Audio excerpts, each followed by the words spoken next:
మార్చుకో, మార్పుని కోరుకో, జీవితం మార్చుకో, మార్పుని కోరుకో. ఆలోచనలు ఎందుకు, ఆలస్యం నీకెందుకు, ఆలోచనలు ఎందుకు, ఆలస్యం నీకెందుకు. నేడో రేపో తెలియదు, ఆ యేసుని రాకడ ఆగదు. నేడో రేపో తెలియదు, ఆ యేసుని రాకడ ఆగదు. ఇది ఏ తరుణం, లేదిక సమయం. జీవితం మార్చుకో, మార్పుని కోరుకో, జీవితం మార్చుకో, మార్పుని కోరుకో, జీవితం మార్చుకో, మార్పుని కోరుకో.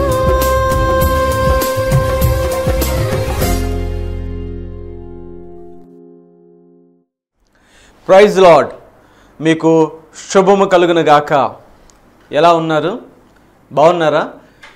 గడిచిన వారము ఈ యొక్క మార్పు అనే టీవీ ప్రోగ్రాం మీరు వీక్షించారా?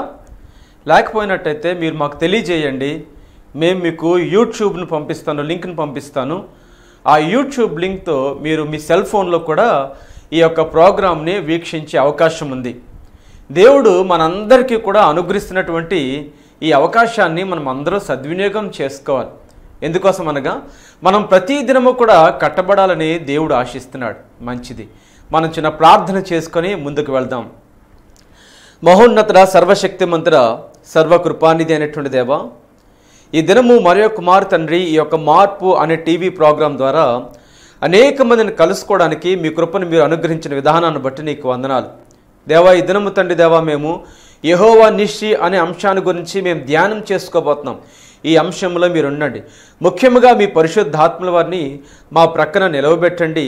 మాకు తెలియని అనేకమైనటువంటి నిగూఢమైన సత్యములు మీరు మాకు బయలుపరచవలసిందిగా ఈ మా ప్రార్థనల దేవా మీరు అంగీకరించినందుకు నీకు లెక్కలేని స్తుతులు స్తోత్రం తెలియజేస్తూ యేసే నామమున ప్రార్థన చేసి వేడుకొంచున్నాము తండ్రి, ఆమేన్.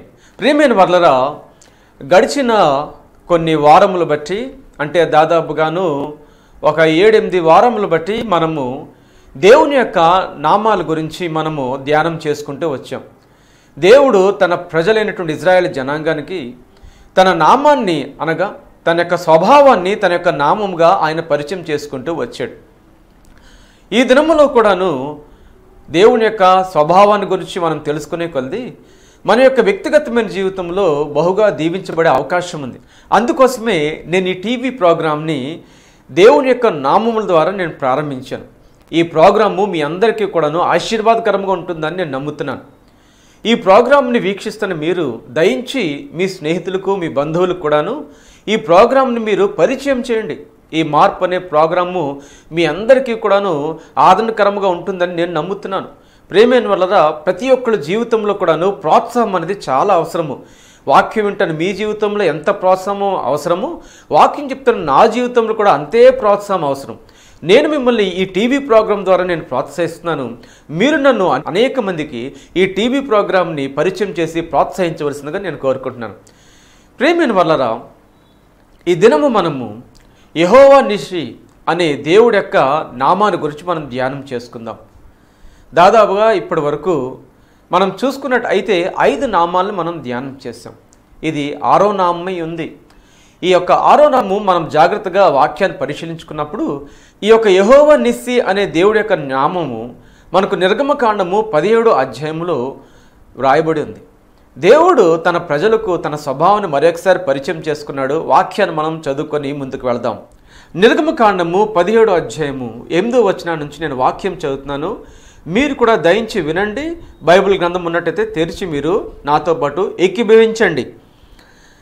తరువాత అమాలేకులు వచ్చి రెఫీదీములో ఇజ్రాయేలీలతో యుద్ధం చేయగా మోషే యెహోషువతో మన కొరకు మనుషులను ఏర్పరిచి వారిని తీసుకుని బయలు వెళ్ళి అమాలేకులతో యుద్ధం చేయము. రేపు నేను దేవుని కర్రను చేతపట్టుకుని ఆ కొండ శిఖరం మీద నిలిచెదనెను. యెహోషువ మోషే తనతో చెప్పినట్లు చేసి అమాలేకులతో యుద్ధమాడెను. మోషే, అహరోను, హూరు అనువారు ఆ కొండ శిఖరమెక్కిరి.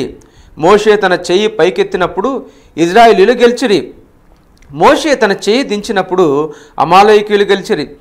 మోషే చేతిలో బరవెక్కగా వారు ఒక రాయి తీసుకొని వచ్చి అతడు దాని మీద కూర్చున్నటికై దాన్ని వేసిరి.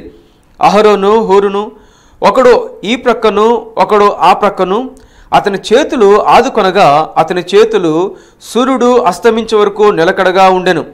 అట్లు యెహోషువ కత్తివాత చేత అమాలేకు రాజును అతని జనుములను గెలిచెను. అప్పుడు యెహోవా మోషేతో నిట్లనెను, నేను అమాలేకుల పేరు ఆకాశం క్రింద నుండకుండా బొత్తిగా తుడిచివేయుదును గనక జ్ఞాపకార్థముగా గ్రంథములో దీన్ని వ్రాసి యెహోషువకు వినిపించుము. తర్వాత మోషే ఒక బలిపీఠమును కట్టి దానికి యెహోవా నిస్సి అను పేరు పెట్టి అమాలేకీయులు తమ చేతిని యెహోవా సింహాసనమునకు విరోధముగా ఎత్తిరి గనక యెహోవాకు అమాలేకీయులతో తరతరముల వరకు యుద్ధమనెను. ప్రియమైన వర్లరా, ఈ యొక్క వృత్తాంతాన్ని మనం జాగ్రత్తగా మనం పరిశీలించినప్పుడు అమాలేకీయులు మొట్టమొదటి జనాంగము ఇజ్రాయేలుపై దండెత్తినవారు, లేకపోతే యుద్ధం చేసినవారు. ఇంకా విధంగా కూడా మనం అనుకుందాము, దేవుడు తన ప్రజలైనటువంటి ఇజ్రాయేల్ జనాంగమును అమాలేకీయుల మీద యుద్ధానికి ఆయన దింపినట్టు మనం చూస్తాం. ఇక్కడ ఈ వృత్తాంతం అంతా కూడా మనం జాగ్రత్తగా పరిశీలించినప్పుడు ఈ అమాలేకీయుల గురించి దేవుడు అంటాడు, వారు భూమి మీద ఉండకుండా బొత్తిగా అని నేను నశింపజేయుదును అని ఒక మాట దేవుడు తన గ్రంథమందు మరి లిఖించమని మోషేతో సెలవిచ్చినట్టు మనం చూస్తాం. ఇక్కడ ఒక ప్రశ్న ఉత్పన్నమవుతుంది, ఎందుకు దేవునికి అమాలేకీయులు అంటే అంత కోపము? ఆయన చాలా కరుణా సంపన్నుడు కదా, ఆయన క్షమించే దేవుడు కదా, ఆయన సన్నిధిలో అబ్బా తండ్రి అని ప్రార్థన చేసుకుంటే ఆయన మనం మొరలు వింటానన్నాడు కదా. అటువంటి సమయంలోని ఎందుకోసం దేవుడు ఆ అమాలేకీయులు బొత్తిగా మరి భూమి మీద ఉండకుండా నాశనం చేస్తానని ఎందుకు ఆయన సెలవిస్తున్నాడు? ఈ విషయాన్ని మనం జాగ్రత్తగా మనము పరిశీలనలోకి తీసుకోవాలి. ఎందుకోసం అంటే ప్రియమైన వల్లరా, దేవుడు ఎవరిని కూడా నశింపజేయడము ఆయన చిత్తము కాదు. ఆయన నశిస్తున్న దాన్ని వెతికి రక్షించే దేవుడై ఉన్నాడు. అటువంటి సమయంలోని ఒక జనాంగాన్నే ఒక ప్రాంతాన్నే మొత్తం ఆయన నాశనం చేయ ఉద్దేశించాడు. దానికి గల ముఖ్యమైన కారణం ఏంటో ఈరోజు మనం జాగ్రత్తగా మనము గమనిద్దాము. ప్రియమైన వల్లరా, ఇది పెద్ద అంశం కనుక దీన్ని కొన్ని వారాల పాటు మనము ధ్యానం చేసుకుందాము. చాలా అమూల్యమైనటువంటి విషయాలు దేవుడు ఈ అంశం ద్వారా మనకు తెలియజేస్తున్నాడు కనుక ఎవరూ కూడాను ప్రియమైన వల్లరా పరధ్యానంతో ఈ వాక్యాన్ని వినవద్దు అని నేను మీ అందరినీ కూడా కోరుకుంటున్నాను. ఇక్కడ చూసుకున్నట్టయితే ఎవరు ఈ అమాలేకీయులు? వీరు ఎక్కడి నుంచి వచ్చారు? వీరు ఎవరు సంతానమై ఉన్నారు అనే విషయాన్ని మొట్టమొదటిగా మనం గమనించాలి. ప్రియమైన వల్లరా మనందరికీ కూడా తెలిసిన విషయమే, ఇస్సాకు యాకోబు ఏషావు అని ఇద్దరు కుమారులు కలిగారు, లేకపోతే ఏషావు యాకోబు అని ఇద్దరు కుమారులు పుట్టారు. ఏషావు పెద్దవాడు, యాకోబు చిన్నవాడు. అయితే ప్రియమైన వల్లరా ఈ అమాలేకీయులు అన్నవారు ఎవరైతే ఉన్నారో వారు ఏషావు సంతానమై ఉన్నారు అనే విషయాన్ని మనం గమనించాలి. చూద్దాము. ఆదికాండంలో నుంచి మనము 25వ అధ్యాయాన్ని మనం ఒకసారి ధ్యానం చేసుకుని మనం ముందుకు వెళదాం. ఆదికాండము 25వ అధ్యాయము 34వ వచనాన్ని మనం చదువుకుందాం. యాకోబు ఆహారమును చిక్కుడు కాయల వంటకమును ఏషావుకిచ్చెను. అతడు తిని త్రాగి లేచిపోయాను. అట్లు ఏషావు తన జ్యేష్ఠత్వమును తృణీకరించెను. ప్రియమైన వర్లరా, ఒకరోజు భోజనం కోసము ఏషావు తనకున్నటువంటి జ్యేష్ఠత్వాన్ని అమ్మివేసుకున్నాడు. వాక్యము స్పష్టంగా సెలవిస్తుంది, తిండిబోతులు తిరుగుబోతులు దేవుడి యొక్క రాజ్యంలోనికి ప్రవేశించలేరు. ఈ తిండిని గురించి మనం ఆలోచన చేసినప్పుడు ప్రియమైన వలన దేవుడు మానవుడిని ఈ లోకంలో తన యొక్క స్వరూపంలో చేసుకున్నప్పుడు మానవుడికి కావలసింది అంతా కూడాను ఈ లోకంలో దేవుడు ముందుగానే సమకూర్చాడు. ఆ మానవుడు ఏమి తినాలి, ఏమి త్రాగాలి, మరి ఏ విధంగా జీవించాలి అన్న విషయాన్ని అంతా కూడా దేవుడు ముందుగానే తన ప్రణాళికలో ఆయన నిర్ణయించుకున్నాడు. మానవుడు జీవించడానికి, అదేవిధంగా మానవునితో పాటు ఈ జీవరాశులన్నీ కూడా జీవించడానికి ఒక పెర్ఫెక్ట్ వెదర్ని దేవుడు ఈ లోకంలో క్రియేట్ చేశాడు ఆయన. మనము వాక్యాన్ని జాగ్రత్తగా చదువుకున్నప్పుడు ఆదికాండంలోని ఆదాము గారు అవ్వమ్మ గారు వారు జీవించిన కాలము, ఆ తర్వాత వారి పిల్లలు జీవించిన కాలము, ఇవన్నీ కూడా మనము జాగ్రత్తగా మనం స్టడీ చేసినట్టయితే, ధ్యానించినట్టయితే దాదాపుగా 900 సంవత్సరాలు పైబడి వారు జీవించారు. హనోకు మాత్రమే ఆయన 300 సంవత్సరాలు పైబడి జీవించిన తర్వాత దేవుని దగ్గరికి ఆయన వెళ్ళిపోయాడు. అగ్నిమేఘ రథంలో వచ్చి ఆయన పరలోకానికి కొనిపోబడ్డాడు. ప్రియమైన వర్లరా, మిగతా వారందరూ కూడాను దాదాపుగా 900 సంవత్సరాలు పైబడి జీవించారు. ఎందుకు అనుకున్నట్టయితే జాగ్రత్త మనం గమనిద్దాం. ప్రియమైన వర్లరా, వారికి మంచి ఆరోగ్యం దేవుడు ఇచ్చాడు. అంతేకాకుండాను నోవా కాలంలో మనం చూసుకున్నప్పుడు దేవుడు ఎప్పుడైతే జల ప్రళయం ద్వారా ఈ యొక్క లోకాన్ని ఆయన నాశనం చేయాలనుకున్నాడో అప్పుడు నుంచి కూడాను నోవా తర్వాత జనరేషన్, నోవాకు ఉన్నటువంటి కుమారులు, వారి సంతానం మనం జాగ్రత్తగా పరిశీలించినప్పుడు వారికి ఉన్నటువంటి వయసు తగ్గిపోతూ వచ్చింది. మానవుడు వెజిటేరియన్గా ఉన్నప్పుడు, అంటే ఎప్పుడైతే శాకాహారం తినడం మొదలుపెట్టారో చాలా ఆరోగ్యవంతులుగా ఉన్నారు. కానీ మానవులు ఎప్పుడైతే మరి జంతువు ఆహారాన్ని లేకపోతే మాంసాహారాన్ని వారు తినడం మొదలుపెట్టారో వాళ్ళు వారి యొక్క ఆరోగ్య విషయంలోని సమతుల్యతలు ఏర్పడి వారు ఆయువు తగ్గుతూ వచ్చిందన్న విషయాన్ని మనం గమనించాలి. అందుకనే ఎవ్వరు కూడా మరి తిండి ప్రియులుగా ఉండడానికి వీల్లేదు. తిండి మంచిదే, మన శరీరానికి తగినటువంటి శక్తి కావాలంటే మనం భోజనం చేయాలి. అయితే భోజనం చేయడం ఎంతవరకు అంటే మితముగా మనం చేయాలి. మితముగా చేసినప్పుడు అది మన ఆరోగ్యానికి మేలు చేస్తుంది, ఎక్కువగా చేసినప్పుడు అది మనకు విషయంగా మారుతుంది అనే విషయాన్ని ఎవరు కూడా మర్చిపోవద్దు. ఓకే, ఇక్కడ ఏశావు ఒక పూటి కోటు కోసము తన జ్యేష్ఠత్వాన్ని అమ్మివేసుకున్నట్టు వాక్యం సెలవిస్తుంది. దేవుడికి అది కోపాన్ని కలగజేసింది. ఏశావు మరి చూసుకున్నట్టు అయితే యాకోబు కన్నా ముందే పుట్టాడు, ఫ్రాక్షన్ ఆఫ్ సెకండ్స్లో పుట్టాడు. తన తర్వాత యాకోబు పుట్టాడు. జ్యేష్ఠత్వ హక్కులన్నీ కూడా ఏశావుకే ఉన్నాయి. కానీ ఆకలి వేసి ఆ భోజనం కోసం తన జ్యేష్ఠత్వాన్ని అమ్మివేసుకోవడం మనం చూసాం. ఓకే, బాగానే ఉంది. జ్యేష్ఠత్వానికి అమ్మివేసుకున్నందుకే దేవుడు అంత కోప్పడ్డా? దేవుడు నిన్న నేడు రేపు ఏకరీతిగా ఉన్న దేవుడు కదా. మలాకీ గ్రంథము 3వ అధ్యాయం 6వ వచనం సెలవిస్తుంది. అంతేకాకుండా హెబ్రీయులకు రాసిన పత్రికలో కూడా ఆ వాక్యం సెలవిస్తుంది. మరి ఆయన నిన్న నేడు రేపు ఏకరీతిగా ఉన్న దేవుడు అయితే ఆయన కరుణా సంపన్నుడుగా ఉండాలి కదా, ఆయన కృప చూపించే దేవుడిగా ఉండాలి కదా. ఎందుకోసము మరి చూసుకున్నట్టయితే అమాలేకుల మీద ఆయన అంత కోపగించాడనే విషయాన్ని మనం ధ్యానం చేసుకుంటున్నాం. చూద్దాము, మలాకీ గ్రంథంలో నుంచి 1వ అధ్యాయాన్ని మనం ధ్యానం చేసుకుందాం. మలాకీ గ్రంథము 1వ అధ్యాయము 3 నుంచి 4 వచనాలు చదువుకుందాం. ఏశావును ద్వేషించి అతని పర్వతములను పాడు చేసి అతని స్వాస్థ్యమును అరణ్యమందున్న నక్కల పాలు చేసితిని. మనము నాశనమైతిమి, పాడైన మన స్థలములను మరలా కట్టించుకుందాం రండని ఏదోమీయులు అనుకొందరు. అయితే సైన్యముల అధిపతిగా యెహోవా సెలవిచ్చినదేమనగా, వారు కట్టుకొన్నను నేను వాటిని క్రింద పడదేయుదును. లోకులు వారి దేశము భక్తిహీనుల ప్రదేశమనియు వారు యెహోవా నిత్య కోపాగ్నికి పాత్రులనియు పేరు పెట్టుదురు. చూడండి, ఏదోమీయుల గురించి అంటే ఏశావు సంతానం గురించి ఆయన ఏ విధంగా మాట్లాడుతున్నాడో చూడండి. ఏశావును ఆయన ద్వేషించడమే కాకుండాను వారి స్థలాలను కూడా ఆయన పాడు చేస్తానన్నాడు. అంతేకాకుండా ప్రేమైన వాళ్ళరా, వారు తిరిగి కట్టుకున్నప్పటికీ కూడాను ఆయన యొక్క నిత్యాగ్ని వారి మీద రగులుకుంటుందని లోకులందరూ కూడా మాట్లాడుకునేలాగా దేవుడు చేస్తానంటున్నాడు. దేవుడు ఎంతగా ద్వేషించాడో చూద్దాం. అసలు ప్రేమైన వాళ్ళరా, ఈ యొక్క అమాలేకుల గురించి ఆలోచన చేస్తున్నప్పుడు అమాలేకులు ఈక్వల్ టు అపవాది సంబంధికులు. ప్రేమైన వాళ్ళరా, మనందరికీ కూడా తెలుసు దేవుడికి ఒక రాజ్యము, అపవాదికి ఒక రాజ్యం ఉంది. మనము దేవుడి యొక్క రాజ్యంలోనికి మనం ప్రవేశించాలని యేసుక్రీస్తు ప్రభుల వారిని మన స్వరక్షకునిగా మనం అందరూ కూడా అంగీకరించున్నాం.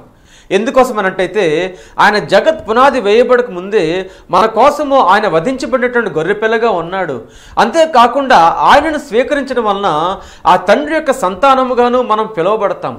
అయితే ప్రియమైన వాళ్ళరా, ఈ యొక్క అమాలేకుల గురించి మనం మాట్లాడుతున్నప్పుడు దేవుడి యొక్క కోపం వారి మీద శాశ్వతంగా ఉంటుంది అన్న విషయాన్ని మనం గమనిద్దాం.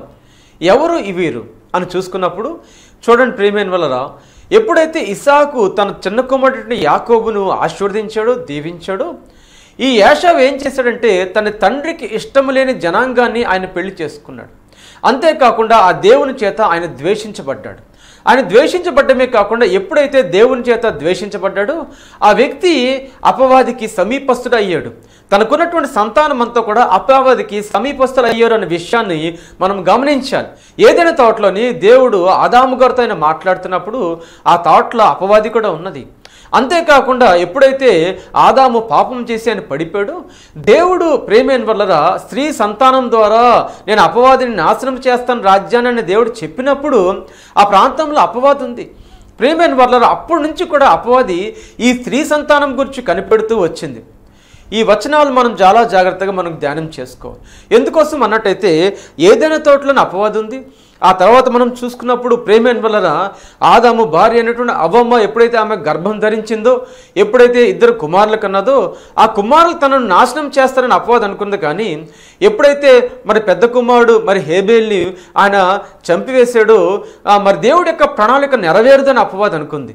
అయినప్పటికీ కూడాను దినాలు గడుస్తూ వచ్చే ప్రేమైన వలన దినాలు గడిచి వచ్చేసరికి ఏం జరిగింది అన్నట్టయితే దేవుడి యొక్క ప్రణాళికను ఏదే విధంగా భంగపరచాలని అపవాది ప్రయత్నం చేస్తూనే వచ్చింది. మరి చూసుకున్నప్పుడు మరి ఎప్పుడైతే అబ్రహాం గారు గతంలో మనం చెప్పుకున్నాం కదా, ఆయన ఆ యొక్క కొండ మీదకి వెళ్ళి తన ఏకైక కుమారుడిని ఇస్సాకును బలి ఇచ్చినప్పుడు కూడాను అపవాది ప్రాంతంలో ఉంది. కానీ దేవుడు చూసుకునే దేవుడు అయ్యున్నాడని దానికి సాదృశ్యంగాను ఒక పొట్టేల్ని అబ్రహాం గారు తన కుమారుడికి బదులుగానే బలి ఇవ్వాల్సిందిగా దేవుడే ఆ ప్రాంతంలో ఏర్పాటు చేశాడు.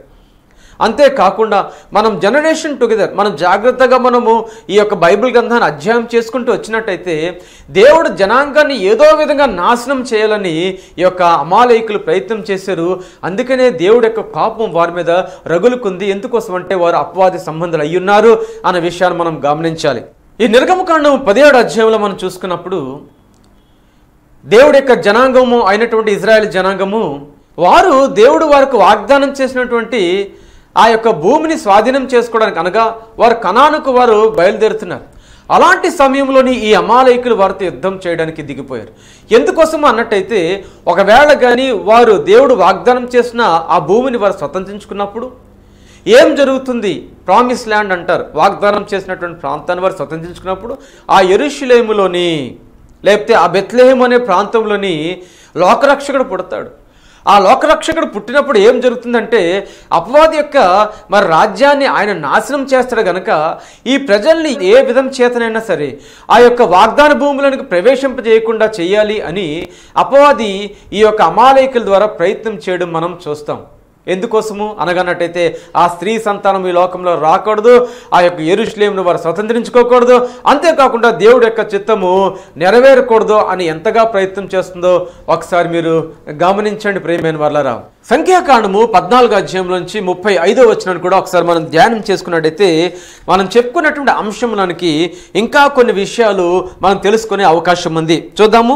సంఖ్యాకాండము 14వ అధ్యాయము నేను 45వ వచనం చదువుతాను, చూడండి. అప్పుడు ఆ కొండ మీద నివాసంగానున్న అమాలేకులు కనానీయులను దిగి వచ్చి వారిని కొట్టి హెర్మోను వరకు వారిని తరిమి హతము చేసిరి.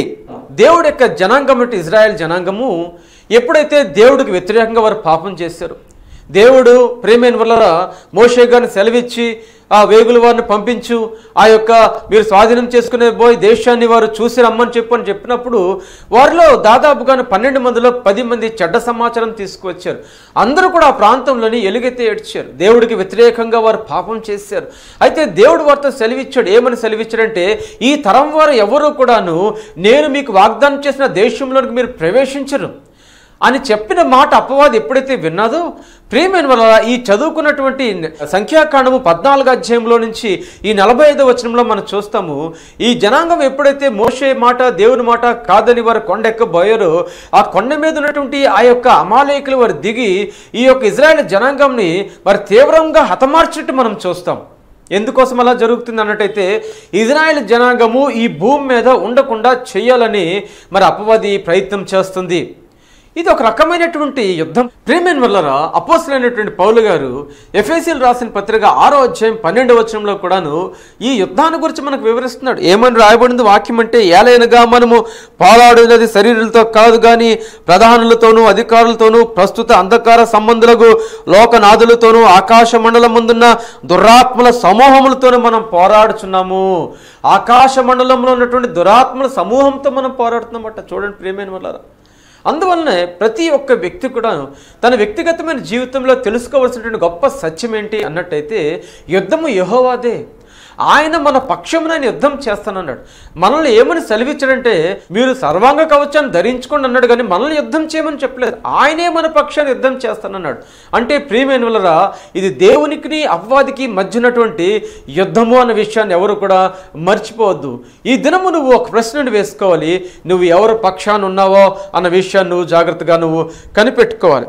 ప్రియమైన వాళ్ళరా, ఈ యొక్క యుద్ధము ఏదైతే మనం చూస్తున్నామో అది కేవలము నిర్గమకాండంతోనే అయిపోలేదు. చూసుకున్నట్టయితే ఇజ్రాయెల్ జనాంగము ఎప్పుడైతే వారు మొట్టమొదటి రాజు అయినటువంటి వారు సౌలుని ఎన్నుకున్నారు, సౌలు కాలంలో కూడా చూసుకున్నట్టయితే ప్రియమైన వల్ల వీళ్ళు మరి ఇజ్రాయెల్ జనాంగాన్ని నాశనం చేసే ప్రయత్నం చేశారు. అంటే ఈ నిర్గమకాండం నుంచి కరెక్ట్గా దాదాపుగా 400 సంవత్సరాలు పైబడిన తర్వాత కూడాను వీరు తిరిగి ఇజ్రాయెల్ మీద యుద్ధం ప్రకటించినట్టు మనం చూద్దాం ప్రియమైన వల్ల. మొదటి సమూయేలు గ్రంథంలో నుంచి మనము 15వ అధ్యాయం నుంచి కొన్ని వచనాలు మనం జాగ్రత్తగా చదువుకుందాం. మొదటి సమూయేలు గ్రంథంలో నుంచి 15వ అధ్యాయం నుంచి మనం 3వ వచనాన్ని మనము చదువుకుందాం. ప్రియమైన వల్లరా, వాక్యం విధంగా సెలవిస్తుంది, కాబట్టి నీవు పోయి కనికరింపక అమాలేకులను హతము చేయము, పురుషులనేమి, స్త్రీలనేమి, బాలుడినేమి, పసిపిల్లలనేమి, ఎద్దులనేమి, గొర్రెలనేమి, ఒంటెలనేమి, దాబములనేమి అన్నిటినీ హతం చేసి వారికి కలిగినదంతయు బొత్తిగా పాడు చేసి అమాలేకులను నిర్మూలం చేయమని చెప్పాను. వాక్యం ఏ విధంగా సెలవిస్తుంది చూడండి. దేవుడు సౌలుతో అంటాడు, ఏమనంటున్నాడు అన్నట్టయితే, నువ్వు ఎటువంటి పక్షంలోని అమాలేకులను విడిచిపెట్టవద్దు, వారి పురుషులనేమి, స్త్రీలనేమి, వారి పిల్లలనేమి, ఆఖరికి వారు పెంచి పోషించుకున్నటువంటి జంతువులనేమి అన్నిటిని కూడా నువ్వు నాశనం చేయని చెప్పి దేవుడు సౌలుకు ఆజ్ఞనిస్తున్నాడు. ప్రియమైన వల్ల ఈ వృత్తాంతాన్ని జాగ్రత్తగా మీరు అర్థం చేసుకోండి. యుద్ధం యెహోవాదే ఇది ఖచ్చితంగాను. అయితే పక్షాన ఉన్నావు, నువ్వు ఎవరి పక్షాన ఉన్నావు అనే విషయాన్ని ఈరోజు నువ్వు తీర్మానం చేసుకోవాలి. సౌలు కాలంలో కూడా దేవుడు వరకు సెలవిచ్చాడు, సౌలు కూడా వెళ్ళి యుద్ధం చేశాడు. కానీ ప్రియమైన వల్ల అక్కడ కొన్ని తప్పిదాలు సౌలు ద్వారా జరిగాయి. సౌలు కూడా వారిని సంపూర్ణంగా నాశనం చేయలేకపోయాడు. వారు కలిగినటువంటి కొన్ని శ్రేష్టమైన వస్తువులు ఆయన తీసుకున్నాడు. అందువలన ఆయన మీదకి శాపం దిగి వచ్చింది ప్రియమైన వల్లరా. అంతేకాకుండా ఈ వృత్తాంతం అంతటితో అయిపోలేదు. అమాలేకుల యొక్క వృత్తాంతం ఆ తర్వాత దావీదు దినాల్లో మనం చూసుకున్నప్పుడు దావీదు అదేవిధంగా తన పక్షాన ఉన్నటువంటి 400 మంది జనాంగంలో ప్రియమైన వల్ల జిగ్లాగు అనే ప్రాంతంలో ఎప్పుడైతే వారి భార్య పిల్లలందరూ కూడా విడిచిపెట్టి వారు యుద్ధానికి వెళ్ళారో ఆ ప్రాంతంలోనే అమాలేకులు వచ్చి మొత్తము చుట్టూరు కూడా వారు ప్రేమైన వల్ల గడిలు పెట్టేసి ఆ యొక్క ప్రాంతం అంతటిని కూడా కాల్చివేసేసి ఆ దావీదు యొక్క కుటుంబాన్ని, అంతేకాకుండా తనతో పాటు ఉన్నటువంటి ఆ జనాంగం యొక్క భార్యల్ని, పిల్లల్ని వారందరినీ కూడా తీసుకొని మరి వెళ్ళిపోయినట్టు మనం చూస్తాం. ఆ సమయంలోని దావీదు మీద తన చుట్టూరు నమ్మకంగా ఉన్న వారి తిరుగుబాటు చేసినట్టు కూడా మనం చూస్తాం. ఆ సమయంలో దేవుడి సన్నిధిలో దావీదు గారు మరి మనవి చేసి ప్రార్థన చేసి, నా దేవా ఇలా ఎందుకు జరిగింది, అమాలేకులు వచ్చి మా భార్య పిల్లల్ని వారి చెరలోని తీసుకుని వెళ్ళిపోయారు అన్నప్పుడు దేవుడు అన్నాడు, నువ్వు వెళ్ళు, నేను నీకు విజయం ఇస్తాను. ఆ ప్రాంతాన్ని కూడా దావీదుని దేవుడు తోడుకుని వెళ్ళాడు. అమాలేకులతో యుద్ధం చేశాడు. తిరిగి వారి భార్య పిల్లల్ని వారు దోచుకున్న సొమ్మంతటిని కూడా వాడిని తీసుకున్నాడు. అయినప్పటికీ కూడా కొంతమంది ఆ ప్రాంతంలోని ప్రాణాలు రక్షించుకొని వారు పారిపోయినట్టు మనం వాక్యంలో చూస్తాం. అమాలేకులు అక్కడి నుంచి కూడా కొంతమంది పారిపోయారు. దాదాపుగా మనం చూసుకున్నట్టయితే దావీదుతో వారు యుద్ధం చేయలేక 400 మంది అమాలేకీయులు యవ్వనస్తులు అక్కడి నుంచి పారిపోయారు. ఇంకా శేషం మిగిలిపోయింది. చూసారా ప్రియమైన వాళ్ళు, ఎక్కడి నుంచి ఎక్కడికి కనెక్ట్ అవుతుందో.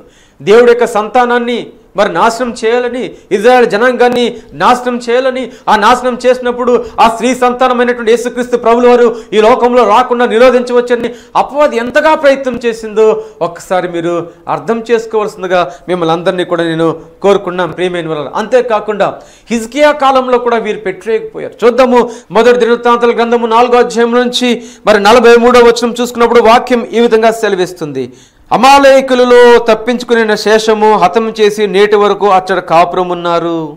తప్పించుకున్నటువంటి శేషము హతము చేశారంట హిజ్కియా. అయినప్పటికీ కూడాను ఇంకా కొంతమంది జనాంగం వారు ఉండిపోయారు. ఇంకా ఆ జనాంగం ఉండుకుపోవడమే కాకుండా ప్రేమైన వల్లరా ఏదో విధంగానూ మనం తిరిగి మనము శక్తిని పొందుకుందాము, ఇజ్రాయెల్ జనాంగాన్ని నాశనం చేద్దాము అని వారు ఎన్నో పన్నాగాలు వారు పన్నారు. ప్రేమైన వల్లరా జాగ్రత్తగా మీరు గమనించండి. దేవుడు తన జనాంగాన్ని ఏర్పాటు చేసుకున్నాడు. దేవుడు తన ప్రజల్ని ఆయన పిలుచుకున్నాడు.